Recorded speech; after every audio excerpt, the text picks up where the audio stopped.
una cultura originaria del país sudamericano de Bolivia, rica en recursos naturales, que cada vez adopta más usos y costumbres comunes en la ciudad. Estamos hablando de la cultura o etnia de los mocetenes. Esta cultura se desarrolla y se ubica en los departamentos principalmente de Beni, La Paz y una pequeña parte de Cochabamba. Como veremos en el mapa, consta de 14 comunidades que están divididas en dos zonas. Tenemos la zona A y la zona B. En la zona A se ubican las comunidades de Santa Ana, es decir, Apichana, Muchanes, San Juan de Pognedo, Playa Verde y Santa Ana de Mocetenes. Y por la zona B nos encontramos con las comunidades de Covendo, de Simay, San Miguel de Ipirri, Villa Concepción Eva, Flor de Mayo, entre otras. Esta cultura tuvo que luchar a lo largo de la historia por ser reconocida y por que su territorio sea reconocido. Es así que el territorio Mocetén ahora está legalmente inscrito en el INRA, declarado desde el 11 de abril gracias a la TCO, con un territorio de 906.807 hectáreas. En cuanto a su solvencia económica, veremos que esta cultura se caracteriza más que nada por el autoabastecimiento, es decir, cultivan, cazan y pescan principalmente para abastecer su propia alimentación. No es común ver que los mocetenes trabajen o exploten más a la madre tierra con el objetivo de generar comercio. Últimamente se ha visto que su solvencia económica se está yendo más a la creación o al incentivo del turismo, del ecoturismo, con el proyecto MAHAP, que es un proyecto de ecoturismo comunitario. También hacen algunos tipos de trenzados y bordados que les iré mostrando en estas fotografías. Y también suelen hacer este tipo de joyerías tradicionales o trenzados así, como los que vemos atrás, o de grandes baúles, gracias a las hojas que sacan de los árboles, principalmente de los bananeros. Por otro lado, en cuanto a la agricultura, veremos que lo que más se consume en este territorio es la yuca. Se planta tanto el plátano para comer como el plátano también conocido como hualele. Generalmente tienen gran cantidad de árboles frutales que se encuentran muy cerca a sus domicilios. Y por otro lado también tienen estos cultivos donde pueden cultivar caña, maíz, cacao o principalmente yuca que sacan de los gajos en las zonas de sus chacos. En cuanto a su población, según el censo del 2012, hay más de 3.500 personas que se reconocen a sí mismas como mocetenes. Pero esta cifra, según el presidente de la OPIN, para estos años estaría ya oscilando las 5.000 personas. En cuanto al idioma, es muy interesante porque tienen su propio idioma nativo que es el mocetén, pero que según datos del 2007, solo un 13,3% de la población es monolingüe de mocetén. El resto de la población habla un bilingüismo entre mocetén y el castellano, aunque en los últimos años se ha visto una clara inclinación, principalmente de la población más joven, al monolingüismo en el idioma castellano. De hecho, en algunas zonas se conoce a las personas que hablan castellano como un sinónimo de de cierto estatus y se está empezando a denigrar la lengua conociéndola como hablar feo.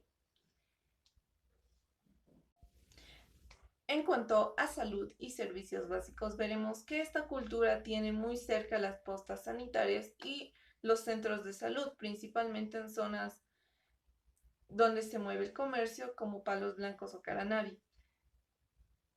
ellos poseen, o en su mayoría, poseen agua y luz en sus domicilios, pero en los lugares, digamos, más aislados, se recoge agua de los arroyos, de los arroyuelos, de las lagunas, y también se encienden hogueras. En cuanto a la salud, también hay un área muy interesante, que es que todavía se cree o se utilizan los servicios de curanderas o parteras, que son señoras y señores encargados de la creación de ungüentos, de medicamentos a base de hierbas tradicionales. Dicho sea de paso, en esta región se encuentra gran variedad de este tipo de medicina tradicional alternativa que se cree principalmente en la gente de mayor edad, que es la mejor opción en cuanto a control y cuidado de su salud. En cuanto a la riqueza natural de esta zona, podemos ver que se explotó principalmente por personas externas a la cultura, la amara, la quina y la cascarilla. Estos son recursos madereros muy importantes en la zona. Veremos que esta cultura intentó frenar digamos, explotación salvaje. En 1994 es un caso evidente cuando se mandó al cacique de Muchanes, pero quien terminó secuestrado a raíz de todo este tipo de conflictos y a través de ver que la explotación de los recursos naturales de este territorio estaban siendo, digamos, excesivos. Se crean la Organización de Pueblos Indígenas Mosetén y la Organización de Mujeres Mosetenes, LOPIN y LOMIN, que son grandes autoridades de este pueblo.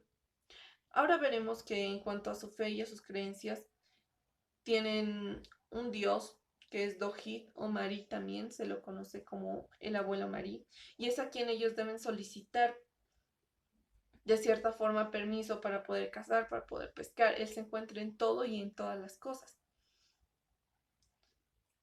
Pero también hay un, digamos, dato interesante, y es que sí se tiene un sincretismo o una adopción de la cultura cristiana o principalmente la católica. Es decir, en esta zona, gran cantidad, por no decir todos, creen en el Dios abrámico, el Dios normal. Así que también se adoptó la figura sacerdotal y se tiene incluso su propia señora protectora, que es la Virgen Santa Ana, en esta región. En cuanto a la alimentación, podría decir que se basa principalmente en el consumo de gualele y guineo, es decir, el plátano tanto de freír como el de comer en fruta.